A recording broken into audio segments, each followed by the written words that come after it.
La mondialisation est un processus qui désigne l'accélération des échanges culturels, économiques, mais aussi financiers et écologiques. Selon le très célèbre géographe Laurent Carouet, la mondialisation est avant tout un processus géohistorique qui existe depuis l'Antiquité, mais qui s'est développé à partir du XVe siècle pendant la période des grandes découvertes. Cependant, cette dernière n'est pas linéaire, mais elle est marquée par plusieurs freins, tels que la Première et Seconde Guerre mondiale, qui ont représenté un obstacle au développement de la mondialisation et l'ont nettement ralenti. Chaque phase importante de cette mondialisation est précédée par une innovation majeure.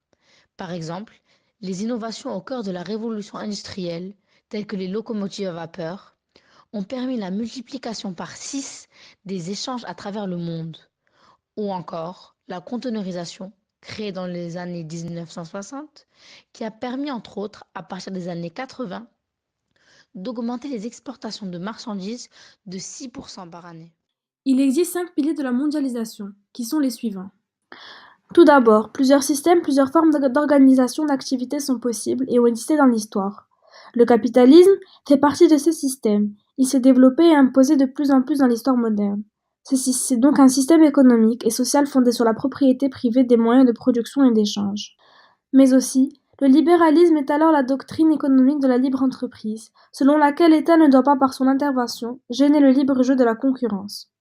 Aussi, l'actuelle mondialisation tend à inclure notre planète dans un seul système économico-technique dont le principal, sinon l'unique régulateur, est donc le marché. En 2005, le dollar est l'unité de réserve privilégiée des banques centrales. Il est donc un instrument de règlement et de facturation dans le commerce international.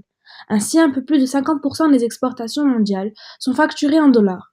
Enfin, le dollar est utilisé comme monnaie de référence par plus de 80 pays. De plus, il est intéressant de constater que l'anglais est la langue maternelle parlée dans le plus de pays dans le monde. L'appropriation de l'anglais par différentes cultures et sa nature très malléable contribuent certainement à la propagation et au rayonnement de cette langue. Ce processus évolutif contribue à faire de l'anglais une langue globale comportant de multiples facettes. Enfin, dans notre monde de plus en plus mondialisé, on dirait même qu'il y a un désir plus fort de démocratie. Toutefois, il existe de nombreuses limites à cette mondialisation. D'une part, dans la lignée du fameux Penser global et agir local de René Dubois, le phénomène de glocalisation est apparu. Ce dernier signifie que la mondialisation doit être en accord avec les spécificités locales. Nous pouvons prendre l'exemple de la chaîne de fast-food internationale McDonald's qui doit s'adapter au marché auquel elle fait face. Ainsi, dans les pays arabo-musulmans, elle a mis à disposition de ses clients un menu arabia et un menu spécial ramadan.